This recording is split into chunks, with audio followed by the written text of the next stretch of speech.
Hi good morning. இன்றைக்கி என்னோடய morning works எல்லாம் ஸ்டார்ட் ஆகிடுச்சு. லைனிங் க்ளோஸ்லாம் நேற்றுக்கு நான் கட் பண்ணேன்னு சொன்னேன் இல்லையா, அதெல்லாம் ஒன்று ஒன்றா ஸ்டிச் பண்ணிகிட்ருக்கேன். இந்த சின்ன டிப் இந்த வீடியோவில் இருக்க போது, எப்போவுமே நம்ம ப்ளவுஸில் பட்டி அட்டாச் பண்ணிவிட்டு பார்க்கும்போது க்ராஸாக இருக்கும் இல்லையா ஸ்டிச்சஸ். ப்ளவுஸ் பார்க்க வந்து கொஞ்சம் க்ராஸாக இருக்கும், நம்ம கொக்கி பக்கமோ ஐ பக்கமோ.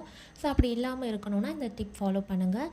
நம்ம பட்டி அட்டாச் பண்ணுற கிளாத் வந்து நம்ம ப்ளவுஸ் பார்ட்டை விட கொஞ்சம் மேலே ஒரு சின்ன கோன் ஷேப் அளவில் வெளியில் தெரிகிற மாதிரி வைக்கணும். அதே மாதிரி நம்மளோட கீழே இருக்கிற பகுதியுமே வெளியில் தெரிகிற மாதிரி ஒரு கோன் ஷேப்பில் வைக்கணும். அந்த மாதிரி வச்சு நம்ம ஸ்டிச் பண்ணும்போது பார்த்திங்கன்னா அந்த ஸ்டிச் வந்து ரொம்ப ஸ்ட்ரெயிட்டாக இருக்கும், உங்களுக்கு க்ராஸாக இருக்கவே இருக்காது. அந்த வீடியோவில் நான் காமிச்சிருப்பேன் பாருங்கள். இப்போ பாருங்கள், நான் ஸ்டிச் பண்ணி எடுத்துட்டேன். பார்த்திங்கன்னா அந்த ப்ளவுஸ் பட்டியோட மேல் பகுதியும் கீழ் பகுதியும் ஒரே லைனில் இருக்கும் போது ப்ளவுஸ் பார்க்க நீட்டாக இருக்கும், உங்களுக்கு க்ராஸாக வராது. இந்த டிப் ஃபாலோ பண்ணி பாருங்கள். தேங்க்யூ.